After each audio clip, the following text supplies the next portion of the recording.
bonjour. En choisissant de consacrer cette intervention à Charles Percier, et donc pas cette fois à Percier et Fontaine, c'est le choix d'un individu qu'on peut identifier véritablement par rapport à sa production artistique. Je vais y revenir. Donc, je travaille sur Charles Percier en ce moment, puisque je prépare une exposition qui doit avoir lieu en 2016 et qui lui sera consacrée. Exposition qui sera présentée au château de Fontainebleau et à New York, au printemps 2016. Le rôle de Charles Percier dans le domaine de l'ornement, comme on va le voir, est extrêmement important. Son action est extrêmement importante. Mais pour autant, en parlant de Charles Percier et du renouveau de l'ornement au début du XIXe siècle, j'entends pas aujourd'hui expliquer mécaniquement ce que Percier a produit dans ce domaine, mais plutôt mettre en relation les deux choses, c'est-à-dire d'une part le renouveau de la question de l'ornement et d'autre part l'action de Charles Percier. Alors je vais présenter cette intervention, disons, en six parties, ça fait beaucoup. Mais enfin, la première est une sorte de préambule que j'ai intitulé « Déclin du système des ordres au début de la période contemporaine ». Je vais m'en expliquer, c'est pour donner plutôt le contexte de ce qui se passe. Ensuite, de quoi je présenterai le séjour de Charles Percier à Rome. Bien sûr, la formation de Charles Percier commence avant son séjour à l'Académie de France à Rome, mais pour ce qui concerne l'ornement, pour ce qui concerne la question qui nous intéresse, au fond, il y a très peu d'éléments qu'on puisse montrer. Je vous en raconterai certains, mais il y a très peu d'éléments qu'on puisse montrer qui remontent à une période antérieure. Par contre, ce séjour à l'Académie de France à Rome est un moment très important dans la constitution, dans l'achèvement, le parachèvement peut-être de sa personnalité artistique, et c'est la raison pour laquelle je m'y attarderai un peu. Ensuite, j'exposerai quels ont été ses premiers travaux à Paris, en montrant leur diversité et en montrant la place qui tient justement l'ornement. Et je me concentrerai sur une partie de son activité, qui est une partie qui est de l'ordre du travail graphique, mais qui peut s'apparenter à une forme de théorie par l'image, en tout cas une recherche architecturale qui s'inscrit dans l'espace des figures qu'il dessine, notamment pour des publications d'architecture. À un moment, du reste, qui le met en relation avec l'héritage italien, en particulier celui de Piranèse. Et j'en viendrai, après donc avoir développé cette dimension d'art graphique chez Percier, je reviendrai sur la question de l'ornement architectural. Alors, déclin du système des ordres au début de la période contemporaine, c'est-à-dire au fond dans les dernières décennies de l'Ancien Régime. C'est pas moi qui le dis, c'est un sentiment qui est très répandu à l'époque.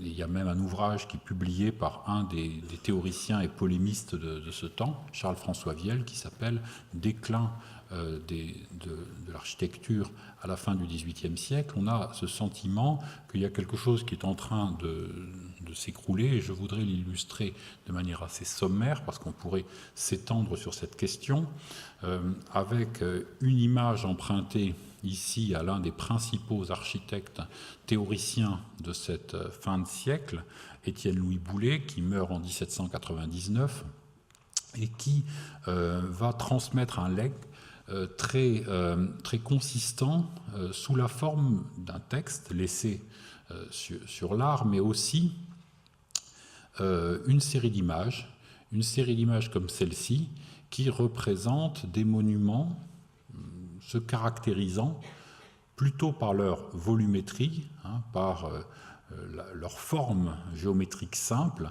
et la façon dont ces formes géométriques simples s'imposent, que par leur décor ou leur ornement. Alors on voit bien ici dans ce tombeau des Spartiates un certain nombre d'éléments sculptés, en particulier une sorte de frise monumentale qui sépare la partie basse de ce sarcophage hors de proportion et donc de son couvercle, mais vous voyez que pour le reste, hein, on est dans une architecture extrêmement nue, dans laquelle le nu du mur, le volume, compte plus que le décor au sens classique du terme. Pour expliciter ça, je choisis une autre image qui est empruntée cette fois à son élève, Jean-Nicolas Louis Durand. Donc Jean-Nicolas Louis Durand, qui est l'héritier de Boulay, qui travaille dans son bureau jusqu'à sa mort et qui en 1789 en hérite à la fois au sens figuré comme au sens propre.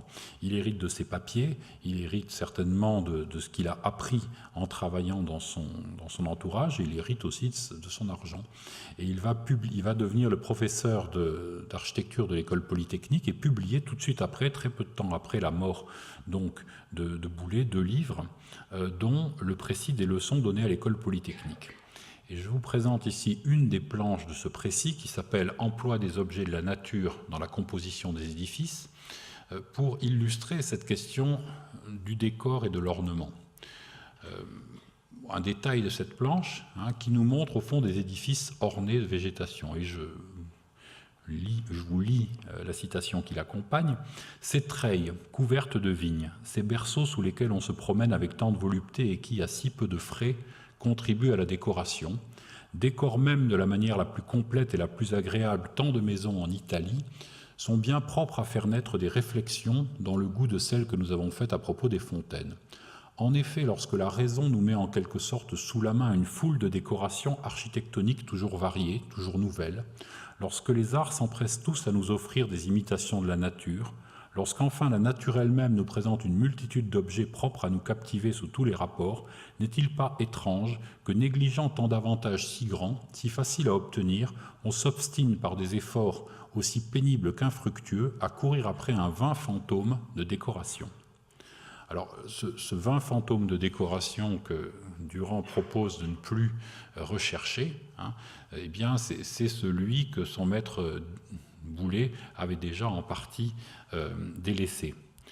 Néanmoins, hein, l'image qui est au centre de la planche, ici, de cette petite maison à l'italienne, de cette maison de maître à l'italienne avec sa pergola de part et d'autre, vous le voyez, est orné ici de grands bas-reliefs, hein, non seulement d'une série de pilastres, mais aussi de grands bas-reliefs qui nous montrent bien qu'au fond, on peut à ce moment-là affirmer fortement l'intérêt de se passer de tout décor au profit de la seule végétation et en même temps rester pris dans les contradictions de son époque. Alors Durand, on peut le rappeler, avait étudié chez un professeur qui s'appelle Pierre Penseron, que l'on connaît pour avoir publié notamment ses cours, et Pierre Penseron, au contraire, l'avait formé presque uniquement à l'étude de l'ornement et du détail d'architecture. Pierre Penseron, qui est aussi d'ailleurs le professeur de Pierre Fontaine, et qui était un professeur pour débutants, c'est-à-dire qui enseignait aux jeunes gens entre 13 et 16 ans, avant qu'ils ne rentrent dans un vrai atelier préparant aux concours académiques.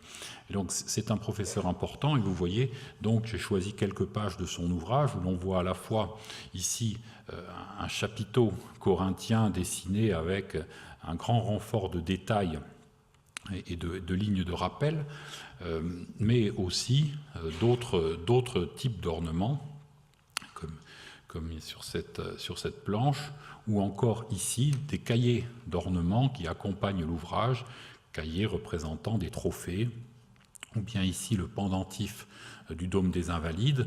Bref, en réalité, ce que je veux souligner à travers tout cela, c'est que cette époque de la fin du XVIIIe siècle correspond à un moment où, sortant de la période qui commence à la Renaissance, qui met en place à la Renaissance la théorie des ordres d'architecture, qui met en place une sorte de grammaire assez structurée de l'ornement architectural, qui comprend aussi bien les ornements proprement attachés aux éléments d'architecture comme les chapiteaux, les corniches, etc., que d'autres éléments qui sont, eux, appliqués sur les murs ou qui sont appliqués sur des surfaces comme ici les pendentifs.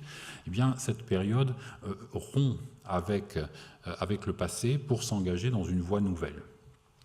ici un autre de ces détails de Penseron, et surtout une citation d'un théoricien important pour cette époque, afin d'expliciter un peu ce dont on parle, Quatremer de Quincy, qui dans son article sur l'ornement écrit ou rappelle que les édifices ne se composent pas seulement de colonnes et d'entablements. Les superficies formées par les murs et les élévations, selon toutes les formes que l'architecture leur donne, sont propres à recevoir aussi beaucoup de ces motifs courants d'ornement, qui tantôt interrompent l'uniformité des espaces lisses, tantôt contribuent par les signes allégoriques qu'on y mêle à expliquer l'emploi de l'édifice. Alors j'ai mis cette citation pour préciser un peu de quoi il s'agit. L'ornement est considéré par Quatremer de Quincy, par la plupart des auteurs de cette époque, comme une partie de la décoration. Cette partie de la décoration qui s'attache physiquement, étroitement à l'édifice.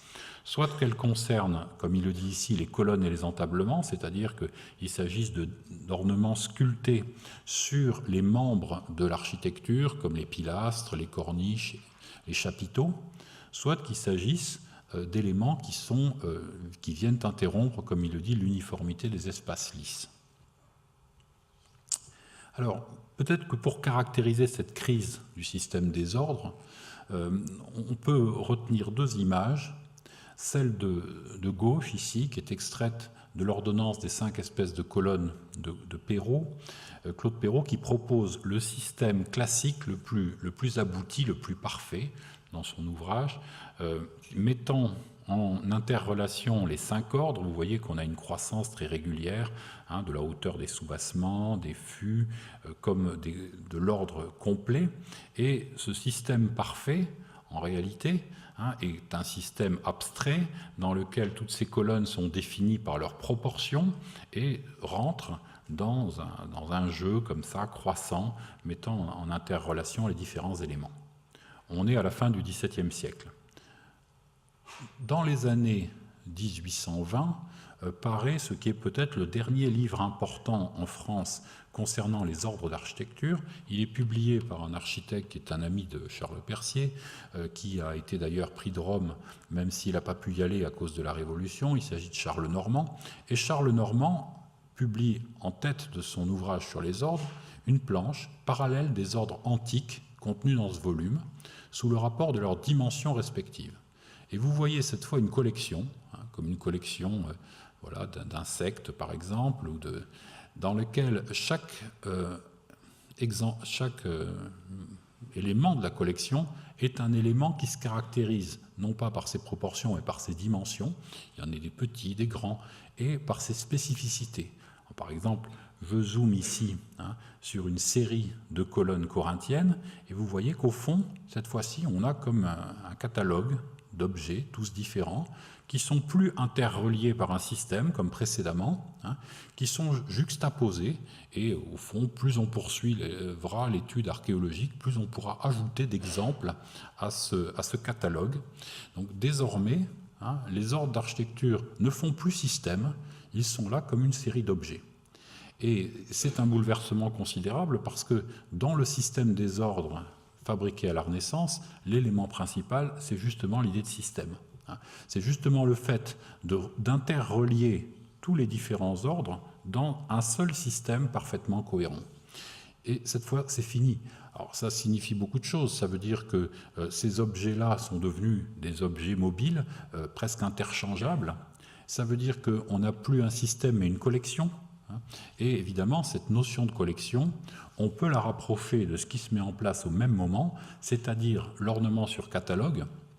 L'ornement sur catalogue qui disons, renvoie à l'autre sens du mot collection, comme on dit une collection automne-hiver, si vous voulez, c'est-à-dire en réalité la collection d'objets qui cette fois-ci est proposée par un fabricant, qui décline. Vous voyez ici, j'ai choisi quelques planches d'une des plus célèbres et d'une des premières manufactures françaises d'ornement, la manufacture Eligenthal à Strasbourg, qui était avant la manufacture de Benat. Et vous voyez ici une planche parmi plus d'une centaine que compte ce catalogue, avec un choix de chapiteaux de toutes formes, désormais, comme dans le recueil de Normand, le choix d'un ordre d'architecture est un choix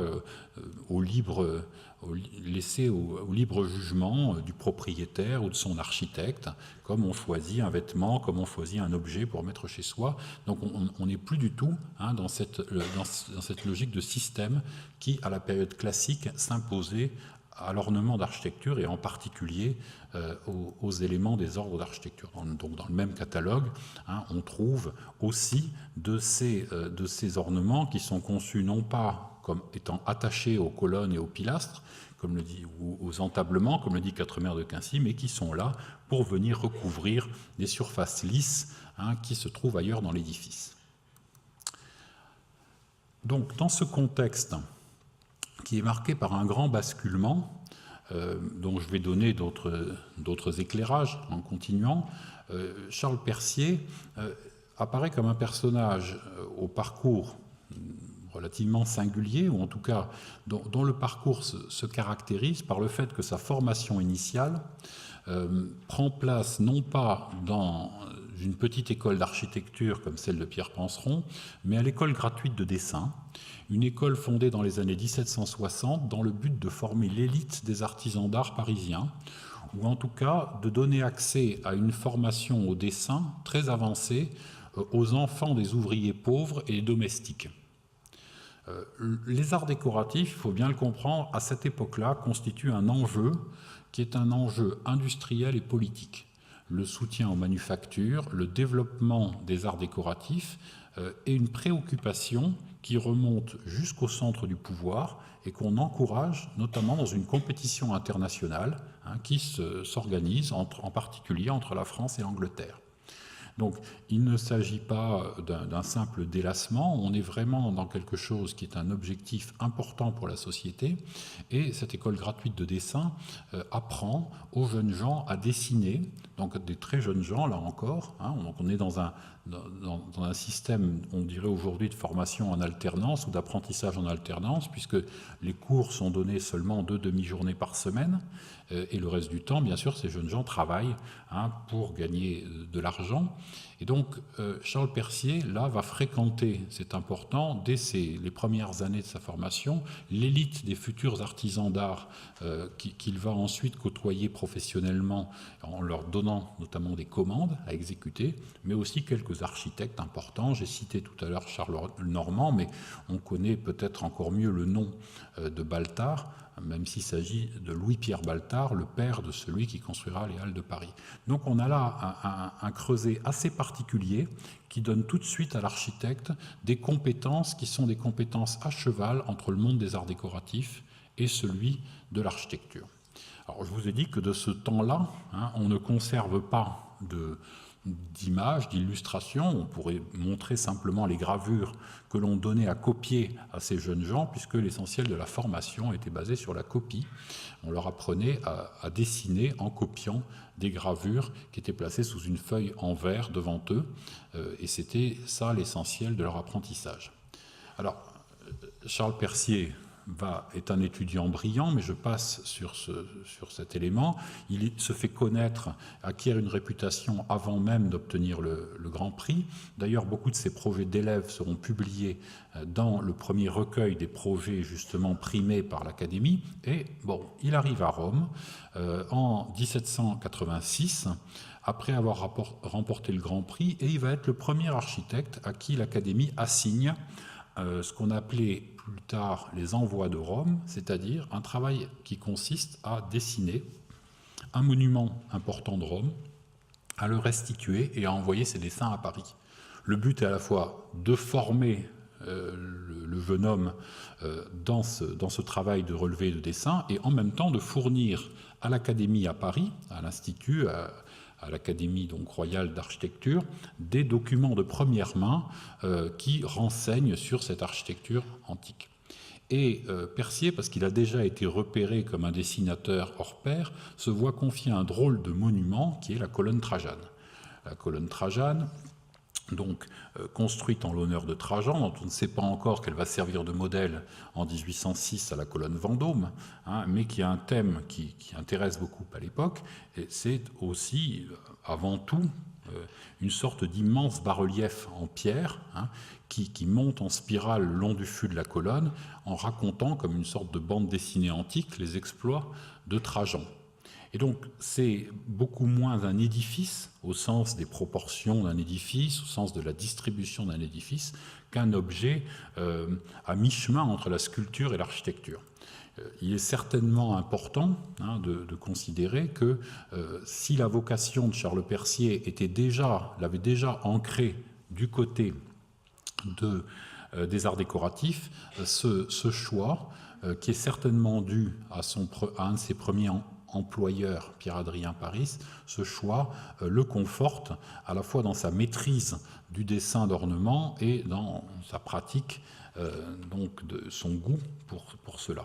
Alors vous voyez ici une photographie du 19e siècle qui montre le soubassement de la colonne Trajane. On voit aussi le départ de la colonne elle-même, qui a un objet d'intérêt depuis notamment le XVIIe siècle, où déjà Poussin s'y était intéressé, mais aussi un objet étudié par quelqu'un de très important pour notre histoire, qui est Piranèse, qui va, parmi les très nombreuses gravures qu'il réalise à propos de Rome, consacrer un ensemble à la colonne Trajane.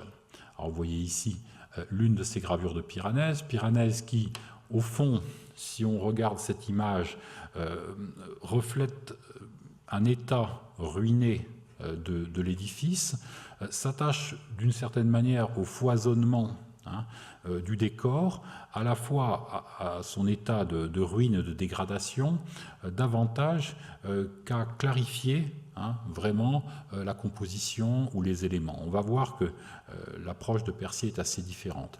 Alors, Charles Percier réalise ce relevé qui comprend plusieurs feuilles assez grandes, des dessins de plus d'1 mètre de long pour certains d'entre eux. Il travaille dans une nacelle suspendue au sommet de la colonne, dans des conditions périlleuses. D'ailleurs, un ouvrier s'est tué en montant la nacelle, donc ce n'est pas une petite entreprise. Et donc, il fait ces dessins qui seront considérés pendant une grande partie du XIXe siècle comme des dessins très importants, puisqu'ils seront publiés en 1871, comme dans le premier volume des travaux justement de ce type, donc presque un siècle après leur réalisation. Alors, le travail de Charles Percier n'est pas seulement un travail de relevé, c'est aussi un travail de restitution. On voit ici une photo du côté de l'entrée, et vous voyez le dessin restitué par Charles Percier. Donc qui suppose à la fois une clarification de la compréhension de ces ornements et une restitution, donc une maîtrise du dessin qui va au-delà de ce qu'on demande normalement à un architecte.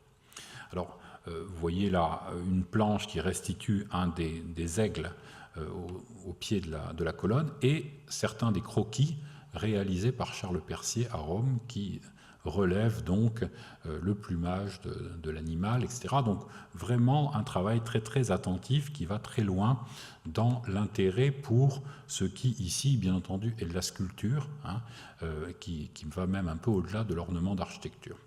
Alors dans le recueil sur les villas de Rome, Charles Percier s'est fait représenter assis en train de dessiner ici un fragment antique dans les jardins de la Villa Pamphili.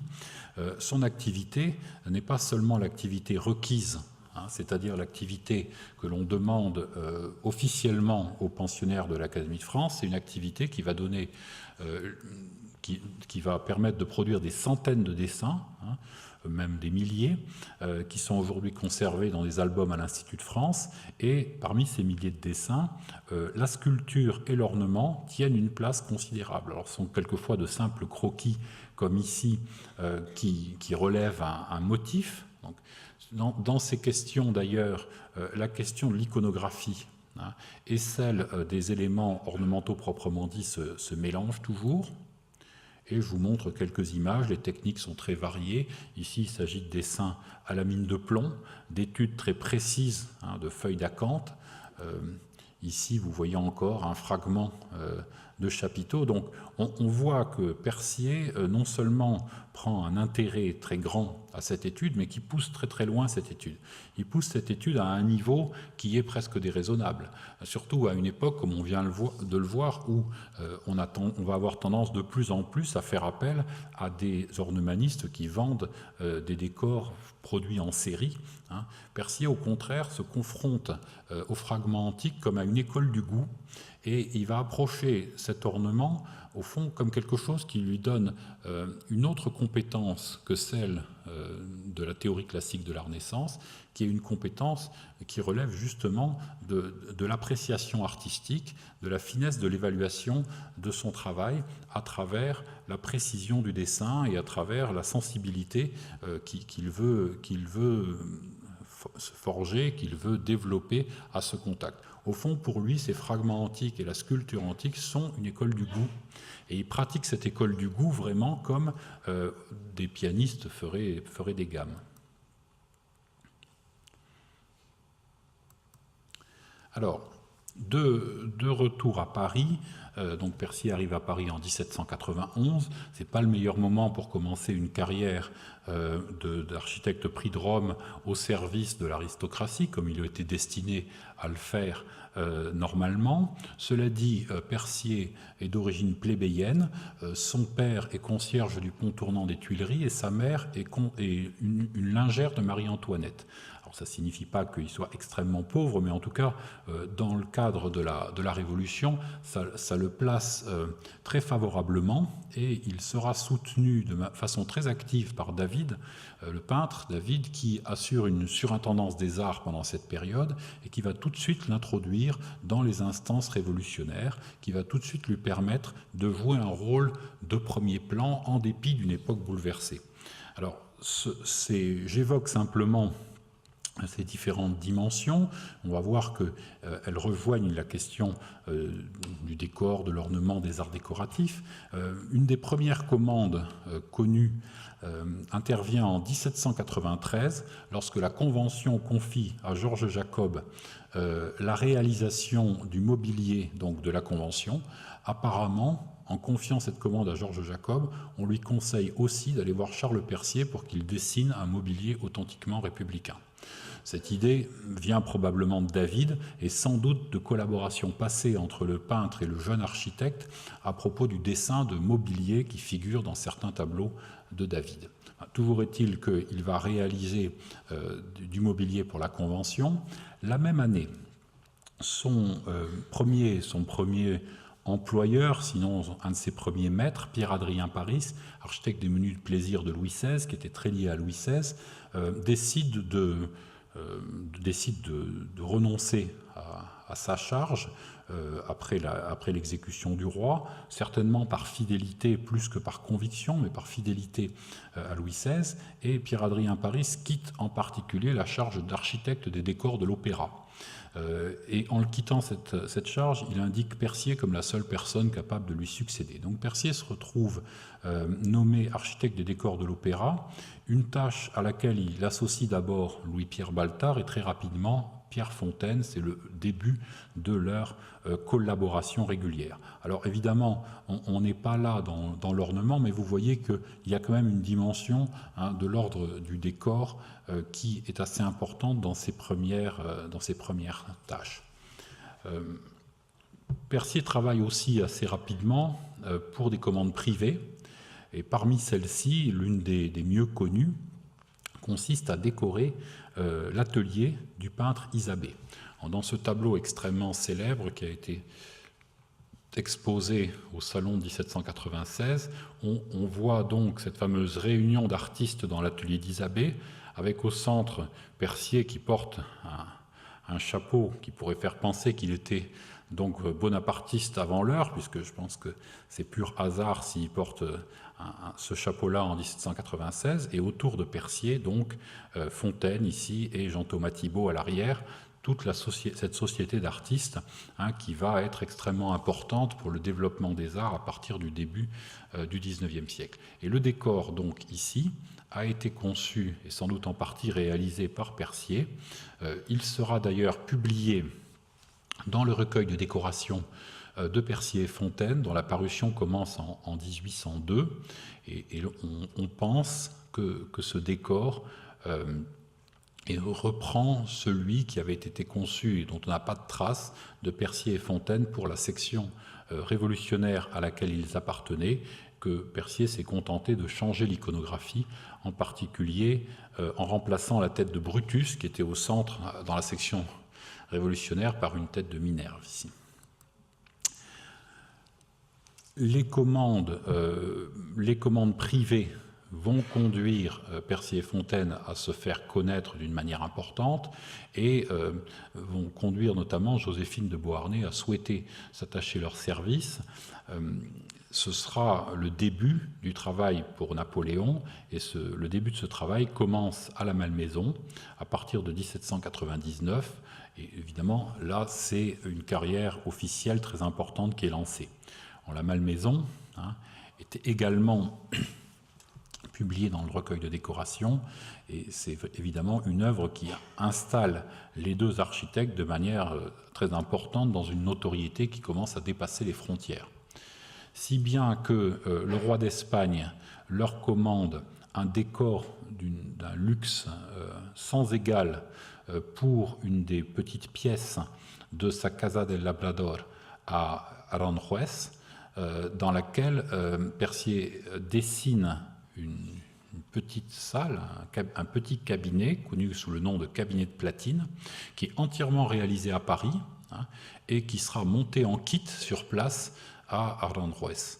Le seul problème, c'est qu'on est un peu à contretemps historiquement, parce que très vite, évidemment, les relations entre la France et l'Espagne vont se détériorer, et que les fortunes englouties dans la réalisation de ce cabinet d'acajou, orné de peintures réalisées par un certain nombre de peintres importants de l'époque, comme Girodet, Jean-Thomas Thibault, mais aussi orné d'incrustations de métal et notamment de platine, qui était le métal à la mode à l'époque, puisqu'il avait été découvert relativement récemment, sous ce décor, fait que le roi d'Espagne engloutit des fortunes absolument considérables dans cette petite folie.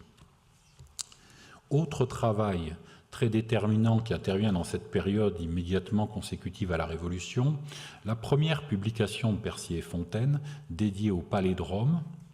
Alors, c'est important de le souligner parce que c'est plus qu'un simple document, vous allez le voir.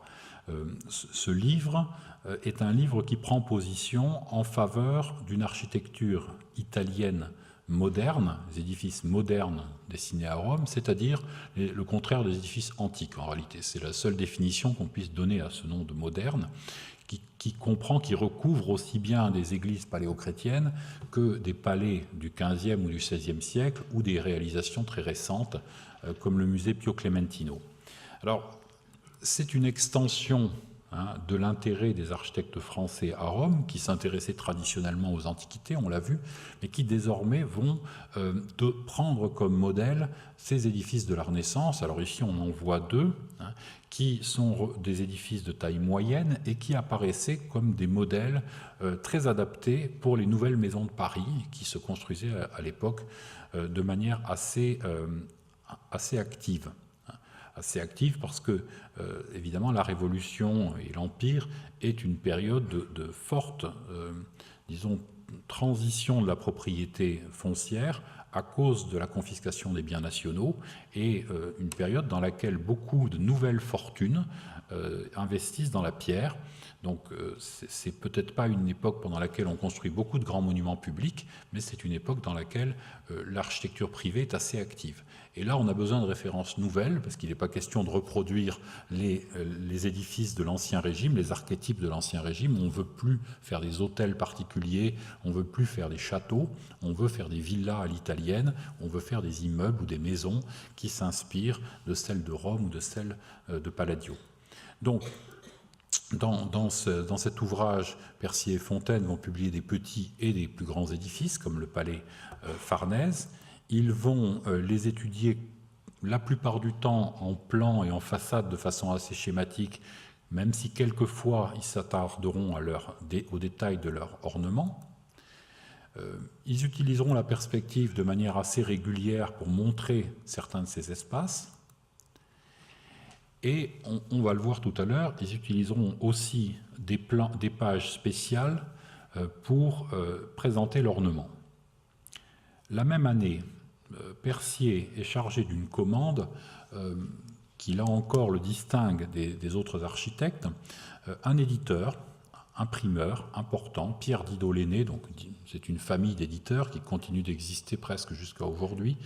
Il existe encore une imprimerie Firmin Didot. Donc Pierre Didot-Lenné qui s'est enrichi pendant la Révolution, il était déjà riche avant, mais qui s'est enrichi pendant la Révolution parce qu'il a notamment imprimé les assignats, décide de promouvoir une collection d'ouvrages de luxe pour se positionner comme un éditeur de prestige. Et donc il s'agit d'éditer des textes classiques et il demande à David des artistes pour les illustrer. Percier en fait partie, il va illustrer les œuvres d'Horace. Et c'est important parce que c'est le premier ouvrage dans lequel Percier dessine du mobilier, comme ici cette chaise, ou des décors. Et c'est à travers cet ouvrage que Percier se fait connaître pour la première fois au niveau international comme un dessinateur d'éléments de décor et d'éléments mobiliers. Notamment l'anglais Thomas Hope, qui est un des principaux divulgateurs de ce style de décor dans le monde anglo-saxon, citera cet ouvrage. Pourtant, un ouvrage peu diffusé, mais citera cet ouvrage comme une des références importantes pour lui en matière de décor. Alors vous voyez ici encore une autre scène donc, où Percier représente des éléments de mobilier étudiés d'une manière très précise. Donc ce n'est pas un recueil de mobilier, mais enfin on a ici une réflexion très avancée sur le décor. Et puis, évidemment, l'ambiance. Alors ici, on peut parler de néoclassicisme au sens, en tout cas, de la référence à l'Antiquité, mais qui est une référence complète, qui concerne à la fois une esthétique, une littérature, celle d'Horace, mais aussi des mœurs, qui, en l'occurrence, sont plutôt des mœurs homosexuelles. Alors, dans ces différents ouvrages, à travers ces différents ouvrages, Percier va acquérir un statut d'artiste du livre, un statut d'ornemaniste et d'artiste du livre qui, là encore, a quelque chose à voir avec Piranèse. Et si j'ai intitulé cette partie « Les frontispices de Piranèse au goût beaux-arts », c'est parce que Percier assure ce passage. Piranèse, dans son œuvre gravée, a produit un certain nombre d'images qui sont des assemblages un peu fantasmagoriques, des assemblages composites d'objets assemblés selon aucune règle architecturale classique, mais qui se présentent comme des compositions, libre jeu de l'imagination et au fond un espace de créativité. Alors c'est le cas des fameuses prisons.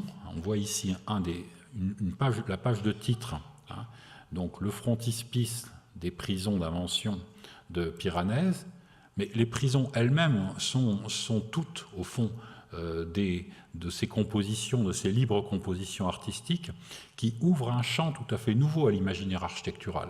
Vous voyez, on est d'une certaine façon encore dans la période classique, mais là, les perspectives ouvertes sont tout à fait nouvelles. On ne parle plus de régularité classique, on ne parle plus d'ordre d'architecture, de vocabulaire classique, on parle de jeu de forme, de jeu d'espace, de jeu d'ombre et de lumière. L'imaginaire de l'architecte est en train de se déplacer vers des perspectives tout à fait nouvelles. Alors, il n'est pas le seul d'ailleurs, Piranèse, il y a un certain nombre d'autres auteurs qui vont s'aventurer dans cette voie, qui relèvent de la fantasmagorie, qui relèvent aussi de la liberté de jouer avec les formes, de jouer avec les lumières. Au fond, l'architecte se fait peintre, il change véritablement de manière de travailler, et cette manière de travailler, elle n'est plus guidée par aucune règle, elle est seulement guidée par une appréciation artistique, par un goût.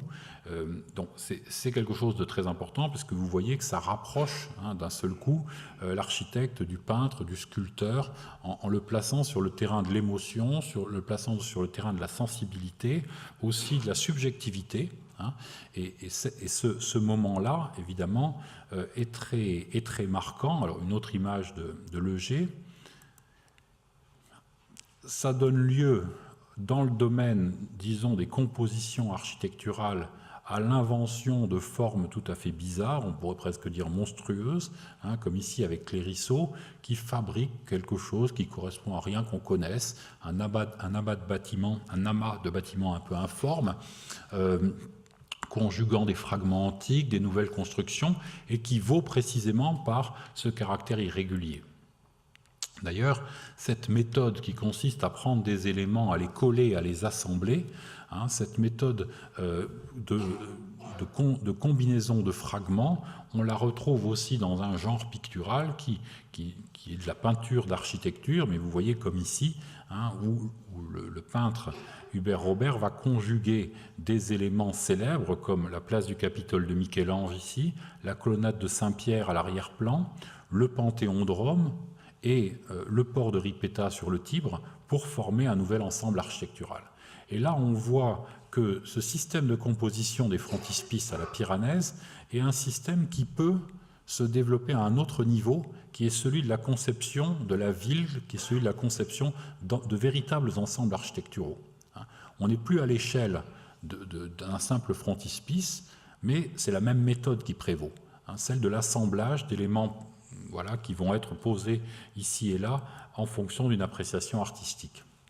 Alors, ces frontispices occupent une grande place dans le premier ouvrage de Percier et Fontaine sur les palédromes, parce que cet ouvrage est vendu par livraison, hein, parce que les auteurs n'ont pas d'argent, et donc il est publié par livraison de 6 planches, et chaque livraison est précédée d'une page de titre, qui est un frontispice, hein, c'est-à-dire qu'il va y en avoir beaucoup, il va y en avoir 17, hein, et à chaque fois, c'est Percier qui va s'en occuper. Ça, on le sait bien, c'est lui qui se charge de ces compositions dont il existe des versions noir et blanc et des versions aquarellées, donc on pouvait acheter le livre, voilà, si on était étudiant ou un jeune architecte, on l'achetait en noir et blanc, mais si on était fortuné, on l'achetait en couleur, et donc, vous voyez ici quelque chose qui va donner au sein de cet ouvrage assez rigoureux qu'on a vu tout à l'heure avec ces petites maisons de Rome relativement sévères dans leur composition, qui va donner une toute autre dimension, une dimension dans laquelle Percier transpose dans le domaine français et dans une écriture beaucoup plus claire, beaucoup plus simplifiée, hein, les frontispices un peu foisonnants, un peu obscurs, un peu complexes de Piranèse.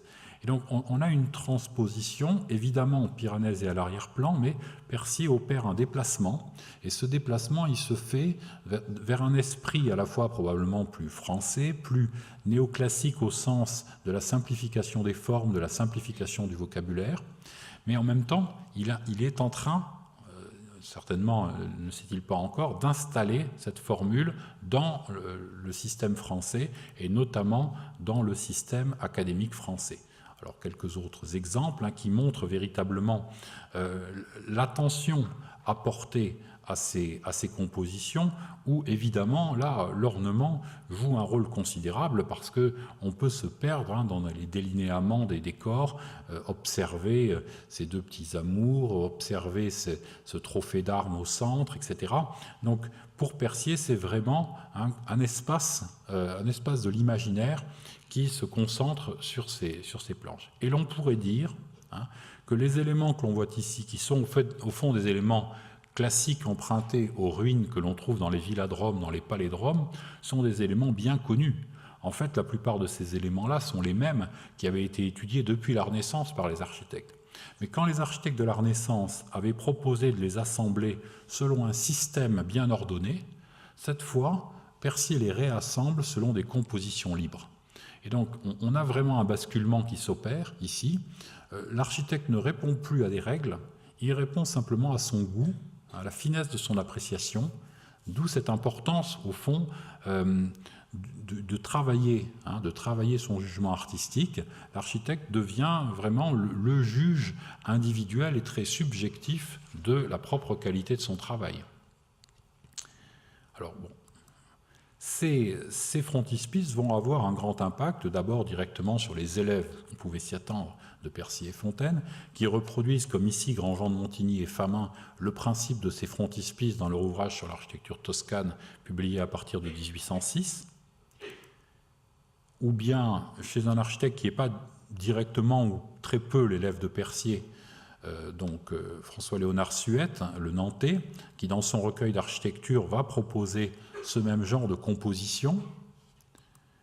Et on retrouve des exemples jusqu'en Allemagne, avec Julius Eugenroul, qui publie un ouvrage dédié à l'Italie, dans lequel il reprend ces principes de frontispice. Ici, d'autres élèves de Percier, Calais et Le Sueur, plus tard. Et on trouve un certain nombre de dessins originaux qui vont dans la même direction. C'est le cas de ce dessin de Fontaine, conservé dans la famille encore parmi les descendants de Fontaine. C'est le cas aussi de ce dessin de Charles Garnier, qui fait partie du fonds Charles Garnier, conservé à la bibliothèque de l'École des Beaux-Arts. Et donc on voit là ce système des frontispices qui a un drôle d'objet, de ces compositions, de ces assemblages de fragments. On le voit perdurer au XIXe siècle, alors que franchement, il ne donne pas lieu à des réalisations architecturales. Il ne débouche pas pour des gens comme Charles Garnier sur une production effective, mais il est comme une sorte de laboratoire, comme un espace d'invention architecturale, probablement conçu comme une sorte de ressource, un endroit dans lequel l'imaginaire va pouvoir se déployer sans objectif immédiat, mais dans lequel, au fond, les architectes vont se complaire, tant et si bien que dans un ouvrage publié tout à fait à la fin du XIXe siècle, Les fragments d'architecture antique de Despuy, on trouve cette composition ici d'Auguste Ancelet, qui a le Grand Prix de 1851, donc un contemporain de Charles Garnier. Et donc vous voyez qu'à la fin du XIXe siècle, on publie encore de ces exemples, et lorsque la Société des architectes diplômés par le gouvernement crée sa revue en 1906, eh bien, elle publie comme première planche de la première année un frontispice à la Percier dessiné par Louis-Jean Hulot, Grand Prix de 1901. Donc on a véritablement là quelque chose, une dimension particulière, assez importante, qui, vous le voyez, accorde à ce qui est de l'ordre de l'ornement, de ce qui est de l'ordre du décor, un espace de déploiement tout à fait spécial, qui est pas véritablement de l'architecture, mais comme une méta-architecture, un lieu où les architectes expérimentent, travaillent leur goût, travaillent leur sens de la composition, sans pour autant jamais viser à des réalisations effectives. Alors, Charles Percier, lui, qui expose au Salon pendant la Révolution, parce qu'il était évidemment relativement dépourvu de revenus, même s'il était quand même, avec sa charge d'architecte des décors de l'opéra, à l'abri du besoin. Charles Percier se lance dans des fantasmagories de dessins qui vont très loin, comme celui-ci, et je l'ai mis en rapport avec une des critiques un critique des salons de l'an 4, qui gentiment se moque un peu de lui en disant « Percier, dans les détails abondants à l'extrême, prouve qu'en dessinant, il fait tout ce qu'il aime. Il est un peu confus, soit dit sans le flatter, souvent c'est un talent de savoir s'arrêter. » Donc, Charles Percier apparaît ici comme quelqu'un tout à fait à part. Quelqu'un tout à fait à part qui, à la fois, fascine son entourage et son époque par une capacité hors du commun à se projeter dans cet espace de l'imaginaire du dessin, au fond, à appréhender l'ornement comme un espace qui lui est propre, dans lequel il va passer des jours entiers à naviguer, à se perdre, à évoluer. Et ces compositions ici font penser infiniment aux collections de fragments rassemblés à l'époque par un certain nombre d'antiquaires, et notamment par l'architecte britannique Johnson, qui lui réalise dans sa maison un musée d'objets réels qui correspond bien à cette image-là. Mais en même temps, Percier est considéré comme un être à part. Il est considéré un peu comme un martien par ses contemporains. On dit qu'au fond, cet homme-là qui passe tant de temps à dessiner tous ces petits détails, qui en réalité, on dit, en dessinant, il fait tout ce qu'il aime. Et là, le critique avait bien vu les choses, parce que Percier était assez peu attaché à l'idée que ces bâtiments soient réalisés ou pas. Il avait vraiment le sentiment qu'une fois que le dessin était terminé, il avait terminé son travail. Et c'est seul le relais, le soutien de Fontaine qui a amené ces œuvres à être construites, parce que sinon, il se serait certainement enfermé complètement dans une production artistique autonome. Alors, chez Percier aussi, cette composition de frontispices, de fragments, peut acquérir une autre dimension, comme ici dans ces projets imaginaires, là aussi exposés au Salon et aujourd'hui conservés au musée du Louvre, de cette maison romaine dans laquelle, au fond, le jeu des éléments s'inscrit maintenant à l'échelle de l'édifice, ouvrant des perspectives que l'architecture mettra très longtemps à explorer complètement. C'est un des points ici qui est frappant, c'est que tous ces éléments de décor ou d'ornement qui sont tous placés ici hors de leur situation normale, c'est-à-dire que les entablements reposent sur le sol, les chapiteaux ne supportent rien, les bas-reliefs servent d'allège, etc. Donc tous les éléments ne sont pas mis en situation, sont sortis de leur situation architectonique normale, et en même temps, on voit apparaître ce qui, au fond, on l'a vu déjà chez Clériceau tout à l'heure, mais ici plus clairement, les premières compositions asymétriques, les premières compositions complètement irrégulières, complètement asymétriques, qui ouvrent une voie, une possibilité pour l'architecture contemporaine, celle de fonctionner avec des critères complètement différents, d'éliminer la symétrie, d'éliminer les règles classiques des ordres, etc., que la production effective mettra plus de 2 générations avant qu'on ne voit ce genre de formules se mettre en œuvre. N'empêche que ces formules sont là à l'état de proposition théorique, et que le passage va se faire. On pourrait montrer donc d'une génération plus tard, même un peu plus, ce dessin de Félix Duban d'une villa antique à Baïa. Donc cette fois-ci, on n'est plus dans une villa romaine au bord de la mer, mais enfin on est dans une villa antique à Baïa. Évidemment, la connaissance archéologique, le sens de la connaissance archéologique a beaucoup évolué, mais là encore, l'ornement, le décor jouent un très grand rôle, notamment ces ornements ici rapportés, sous forme d'objets réels accrochés aux parois. La connaissance archéologique a progressé, c'est-à-dire l'Antiquité est moins une antiquité fantasmée, c'est plus une antiquité connue, effectivement, à partir des relevés dans cette génération-là. Mais on voit le même processus qui vient de Piranèse, mais à travers la réinterprétation qu'en donne Percier au début du siècle, qui traverse ce début de siècle et qui va atteindre ici la génération qu'on appelle des architectes romantiques. Donc, au fond, ce sur quoi j'ai insisté jusqu'ici, c'est un peu cette dimension dans le travail de Charles Percier du graphisme, de l'art graphique, fonctionnant un peu comme une langue maternelle, qui serait au fond la langue dans laquelle il élabore d'abord ses idées, ses conceptions, avant de les transcrire dans d'autres domaines. Alors, ça va aller assez loin, parce que Percier va être considéré vraiment de son temps comme un artiste du livre et comme un graphiste.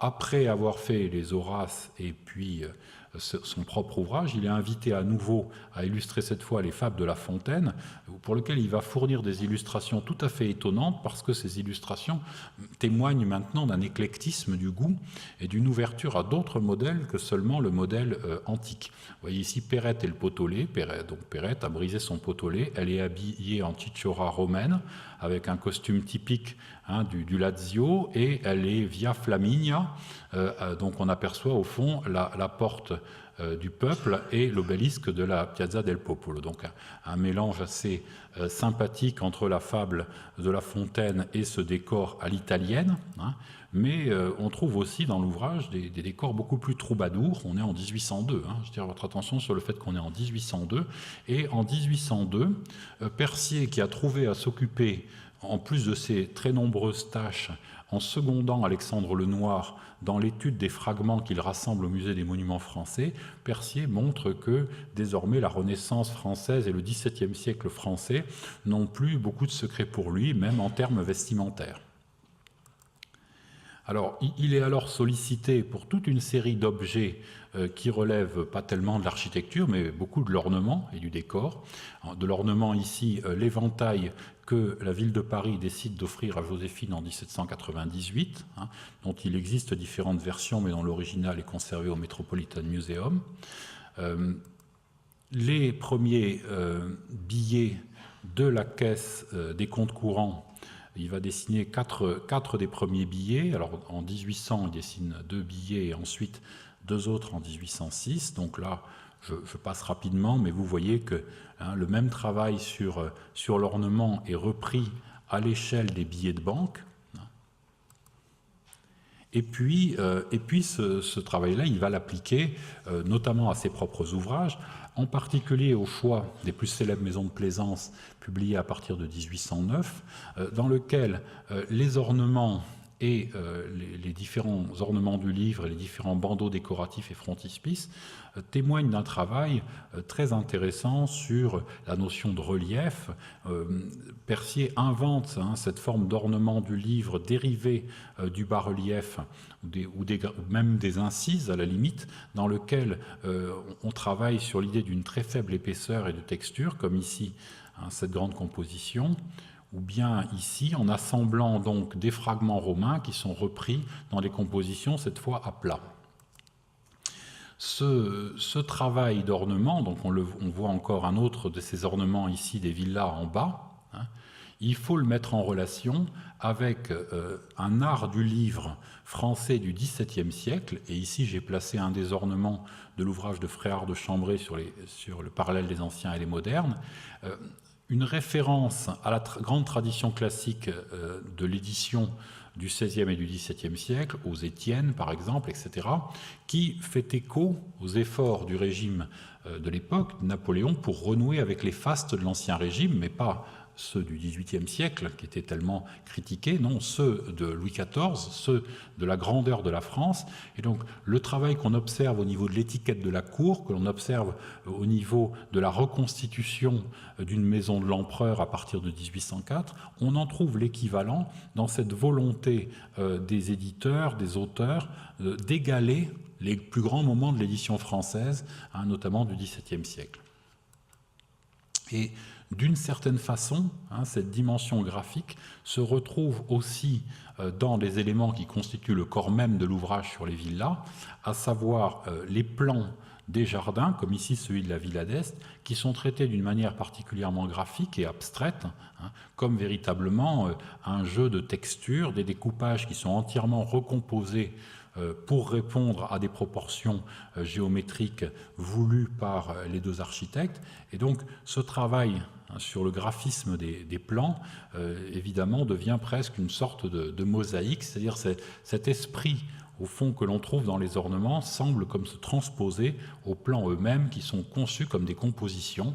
Celui de la Villa Médicis, ici, assez réformé par rapport à la véritable forme irrégulière de cette partie, notamment du jardin.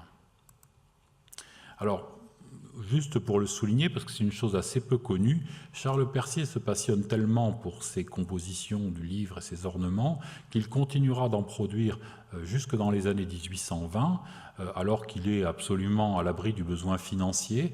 Il le fera comme un lieu d'invention, un lieu d'une recherche graphique, et je vous montre 2 exemples qui sont les plus connus. Un cadre qu'il conçoit ici pour un frontispice d'une édition de la Henriade dans les années 1820, donc c'est son ami Gérard qui a peint le portrait d'Henri IV, et lui conçoit ici ce cadre qui n'est plus néoclassique du tout cette fois, qui est une forme de retour associant l'Antiquité, certes au niveau de l'iconographie, puisqu'évidemment on reconnaît une iconographie antique, mais en même temps un esprit de la composition qui trouve ses racines aussi dans l'architecture baroque, dans un certain décor français. Et ici, en 1825, Percier, dont la famille était originaire de Franche-Comté, en souvenir de cela, accepte de dessiner le frontispice du volume des voyages pittoresques et romantiques dans l'ancienne France de Taylor et Naudier, consacré à la Franche-Comté. Et dans ce Dans ce frontispice, vous voyez qu'ici, on a un épicéa qui domine au centre, avec un certain nombre d'objets symboliques renvoyant à la Franche-Comté, et là encore, une esthétique qui a beaucoup changé, et je montre ça pour insister sur cette dimension personnelle de l'œuvre de Percier. Là, on ne parle pas du tout de Percier et Fontaine, et qui nous montre une vraie personnalité artistique qui change avec le temps, depuis ses premières représentations très néoclassiques, ou en tout cas très à l'antique, des illustrations d'Horace, jusqu'à un néo-troubadour, et puis des éléments qui ici réintègrent une certaine tradition française.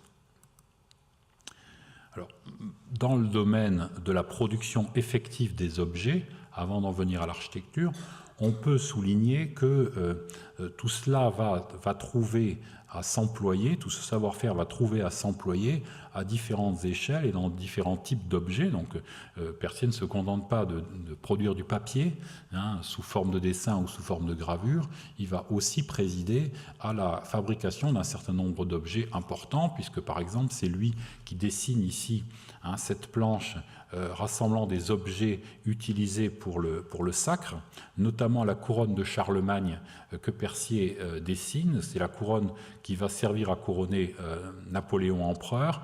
Elle emploie les camées et les pierres démontées de la couronne dite de Charlemagne dans une nouvelle composition. Et Percier dessine aussi le sceptre et différents éléments.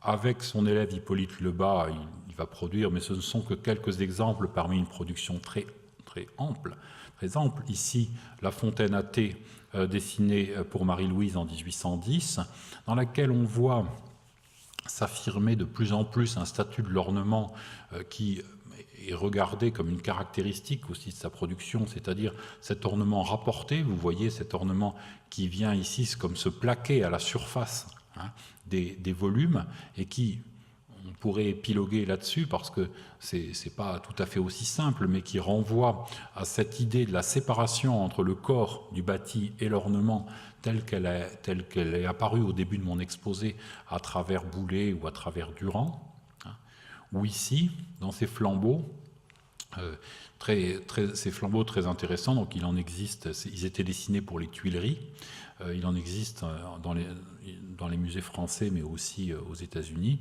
pour lesquels on a tous les éléments, et notamment ce dessin ici, conservé au musée des arts décoratifs, certainement de Percier, un dessin qui reproduit exactement dans le moindre détail, avec la même finesse que la gravure sur acier, tous les éléments du décor, avant que le fabricant, en l'occurrence Biennet, fasse produire ces dessins d'exécution, qui permettent ensuite de fabriquer le flambeau lui-même. Un autre exemple, là encore parmi un très grand nombre, une pendule dessinée par Percier en forme d'autel antique et réalisée par la Manufacture de Sèvres, où là encore on trouve clairement cette forme de contraste entre une forme élémentaire très simple et des ornements en bas-relief qui sont appliqués sur la surface. Dans le cas du mobilier bois, c'est encore plus symptomatique, puisque le mobilier bois en acajou, tel que le produisent Georges Jacob et ensuite les entreprises Jacob successives, Jacob Frères, etc., à partir de dessins de Percier et Fontaine, comme ici le lit de Madame Récamier que Percier dessine avec Louis Berthaud. Vous voyez que cette notion d'ornement rapporté, d'ornement appliqué sur les surfaces, apparaît absolument clairement, et qu'on voit au fond cohabiter à la fois l'ornement extrêmement délicat dans son dessin et en très bas relief, et une structure du meuble extrêmement simple. Donc on a presque une cohabitation du meuble dépouillé et des ornements rappliqués à la surface, qui rompt largement avec les systèmes de l'ancien régime, ou en tout cas qui consolide une évolution.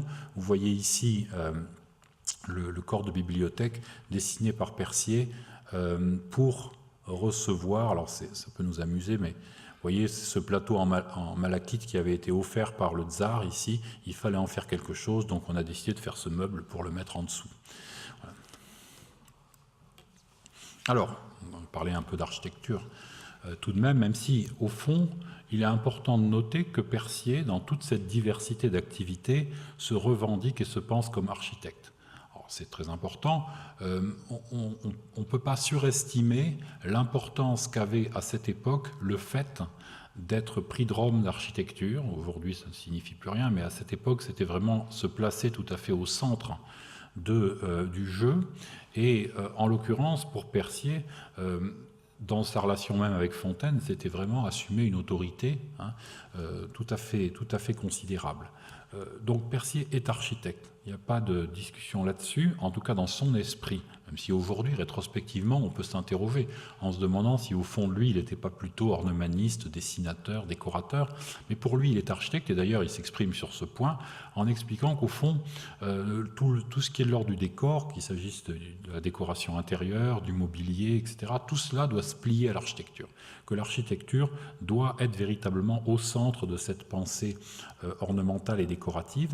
Et bon, je pense que c'est évidemment très important, notamment dans la perspective du développement des arts au XIXe siècle en France et de l'école des beaux-arts, où d'une part, l'architecture rejoint les arts, c'est-à-dire que en France, l'architecture rejoint la peinture, la sculpture, etc., alors que dans d'autres pays, elle rejoint des écoles polytechniques, c'est-à-dire des ingénieurs, des mécaniciens, etc. Donc c'est un destin français tout à fait important encore pour nous aujourd'hui que l'architecture à ce moment-là aille du côté des artistes. Et dans ce mouvement, évidemment, je ne sais pas si Percier joue un rôle dans ce mouvement. Il y tient un rôle important. Ce mouvement aurait peut-être eu lieu sans lui, mais en tout cas, ce mouvement ayant lieu, il va être un des principaux protagonistes, il va être un des principaux personnages au centre de cette évolution qui place l'architecture en quelque sorte comme la mère des autres arts, celle qui accueille les autres arts dans l'édifice. Alors l'ornement architectural. Percier et Fontaine sont connus pour certains bâtiments qui en comportent assez peu. C'est le cas en particulier de la rue de Rivoli, où on a plutôt ici le sentiment qu'on est dans la recherche d'une forme d'abstraction des lignes, de simplification au maximum. Il n'y a pas de pilastre, il n'y a même pas le moindre petit ornement ici et là. Donc c'est quelque chose qui du reste a été critiqué, qui même a été mal compris par certains historiens de l'architecture qui ont opposé cette architecture-là, par exemple, à celle des crescents londoniens, plus amusants, plus décorés. Alors, certainement que cette idée de genre, de catégorie, est très importante pour les architectes de cette époque, c'est-à-dire certains bâtiments parce que publics devaient être traités d'une certaine façon, d'autres bâtiments d'habitation devaient être traités d'une autre façon. Ça, c'est une chose, mais de toute façon, la rue de Rivoli est considérée par Percier et Fontaine comme un cadre, un simple cadre pour mettre en valeur le Louvre et les Tuileries. C'est du reste, j'étais assez content parce que, je fais une parenthèse, j'avais écrit cette chose que la rue de Rivoli ne devait pas être jugée en soi, mais comme le cadre dans lequel allait se développer le projet du Louvre et les Tuileries. Récemment, on a trouvé un plan de 1802 de la rue de Rivoli, plié plusieurs fois sur ce plan et inscrit à la main décoration des Tuileries. Donc au fond, pour Percier et Fontaine, la rue de Rivoli, c'était une manière de donner un cadre correct au palais des Tuileries, au palais du Louvre, rien de plus. Alors cette architecture dépouillée, on la retrouve dans d'autres projets dessinés à la même époque par Percier et Fontaine. Ici, un projet d'une série de variantes non réalisées pour une maison pour l'empereur dans la baie de Terneuse. En 1811, Napoléon veut disposer d'un QG dans les Flandres où il entend construire un port important. Et vous voyez ce bâtiment, mais c'est vrai qu'il s'agit d'une habitation à destination militaire entièrement dépouillée d'ornements. En revanche, dans d'autres parties, ce n'est pas du tout le choix de Percier et Fontaine, notamment dans la seule partie du Louvre qui reste encore, dans la partie nouvelle qu'il réalise. Donc la première partie de l'aile devant relier le Louvre aux Tuileries, où au contraire on trouve un ornement ici qui témoigne à la fois disons, du goût classique de Percier et Fontaine, mais surtout des études de Percier que Percier a menées au Musée des Monuments Français sur la sculpture française, et où manifestement Percier s'efforce, dans un travail qui est tout à fait intéressant, de coller avec l'esprit français de la Renaissance française et de produire un ornement et un décor qui soit en ligne avec l'architecture française des XVIe et XVIIe siècles. Alors bien entendu, parmi les réalisations importantes pour les deux architectes à l'époque figure l'Arc du Carrousel. L'Arc du Carrousel qui, lui, par contre, est une forme de support d'ornement et de décoration tout à fait extravagant, puisqu'on y retrouve à peu près tous les types de sculptures qu'on peut imaginer, depuis les sculptures en ronde bosse ici, représentant les différentes armées de Napoléon. Sur le dessus du bâtiment se trouvait le quadrige formé des chevaux de Venise, qui était une des prises de guerre les plus prestigieuses de Napoléon, que bien sûr il a fallu rendre, mais qu'on a remplacé par un nouveau quadrige par la suite. Et puis le bâtiment lui-même comprend à la fois des ornements architecturaux, c'est-à-dire des colonnes avec des décors, et puis toutes sortes d'ornements sur les parties planes et lisses, bas-reliefs, de toutes sortes, on va le voir plus en détail.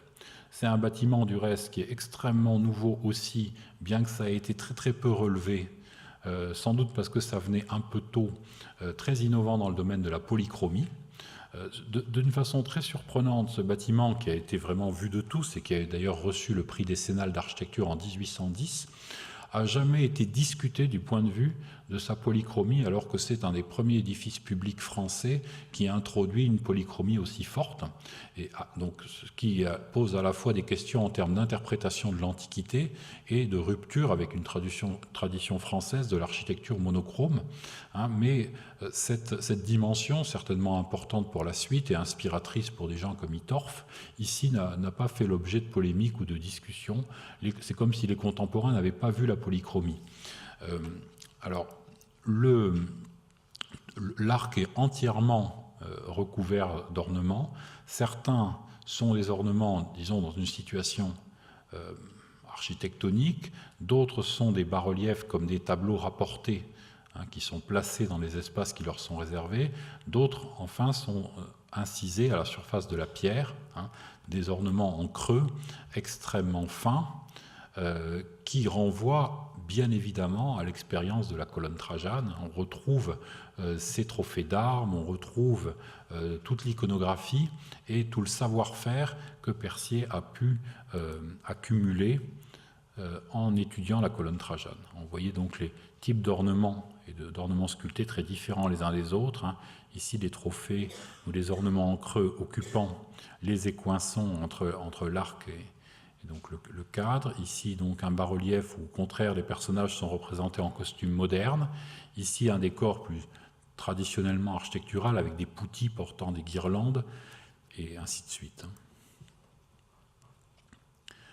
Lorsque, en 1814, Percier recevra la visite de voyageurs anglais qui se ruent à Paris pour voir la capitale impériale qui leur était interdite et pour y découvrir toutes les œuvres dont on parlait. Donc Percier les reçoit et les Anglais l'interrogent sur l'ornement de certains de ces bâtiments. Ils ont sans doute en tête l'Arc du Carrousel et lui demandent si quelquefois il n'a pas exagéré. Il reconnaît que oui, quand même, il a quelquefois un peu exagéré. Donc il y a cette idée assez amusante, une fois de plus, d'une forme d'exagération dans le décor, d'exagération dans l'ornement. On sent que pour Percier, au fond, ce goût du décor, de l'ornement, de la sculpture vient presque avant la cohérence même de l'édifice. On voit ici les intérieurs. Toutes les voûtes sont également sculptées et travaillées d'une manière très précise.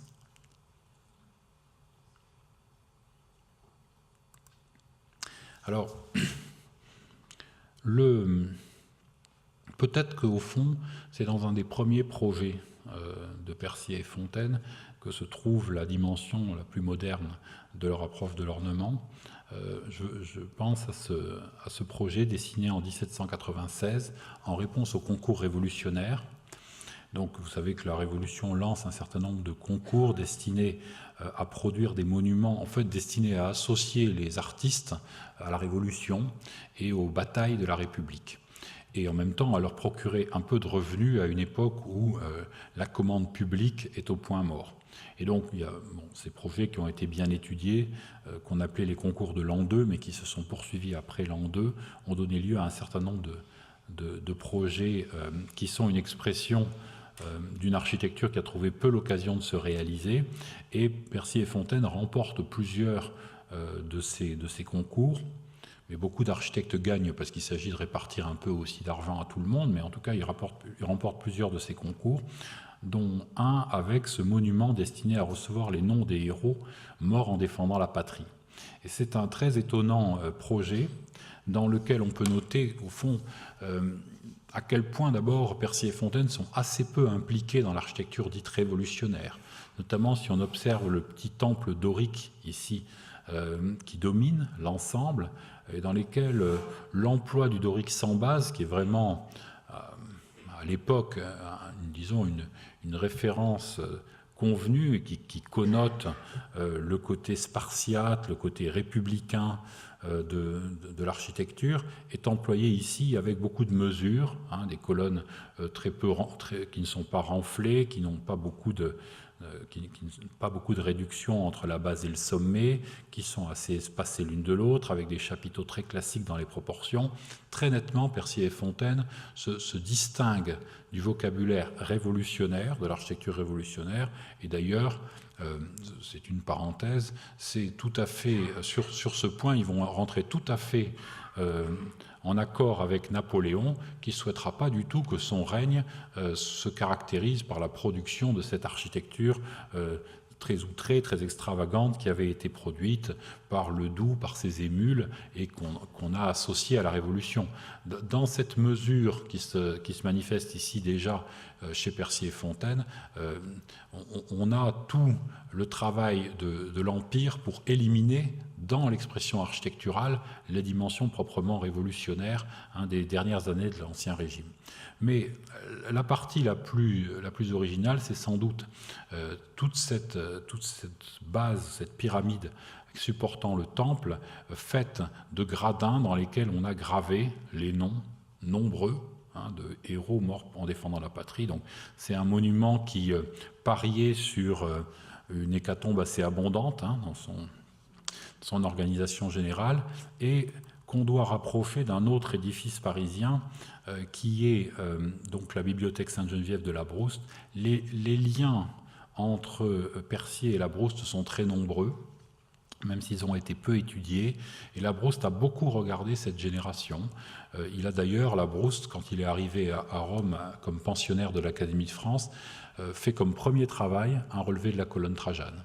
Et c'est pas un hasard, c'est parce qu'il voulait marcher sur les pas de Percier, il voulait refaire au fond ce que Percier avait fait avant lui. Et au fond, on trouve, hormis le fait que l'ornement de ces deux bâtiments est largement basé sur des listes de noms qui sont gravés à la surface de la pierre, on trouve aussi toutes sortes de similitudes dans l'emploi des décors, comme ici par exemple ces petites frises alternant des mascarons et des guirlandes, que l'on retrouve également ici, et un esprit général qui me semble tout à fait proche, un esprit qui se dégage tout à fait du classicisme et qui travaille sur les surfaces, sur une autre manière de mobiliser l'ornement, etc.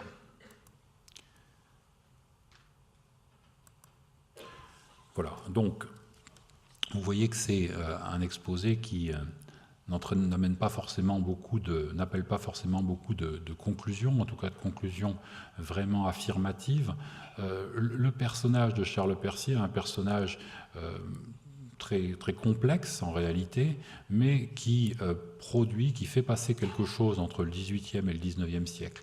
D'une certaine façon, la personne qui va incarner le style Beaux-Arts, qui va incarner l'emploi à profusion du décor, de l'ornement, sans restriction, c'est Charles Garnier. C'est le Charles Garnier de l'Opéra de Paris.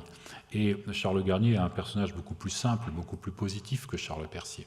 Mais le travail de Charles Percier à l'articulation des deux siècles est un travail extrêmement important pour donner une voix à l'architecture française, pour placer au cœur du projet architectural cette étude de l'ornement, cette étude des compositions ornementales, et au fond pour faire que les architectes du XIXe siècle sont des personnages qui doivent maîtriser 3 échelles du projet.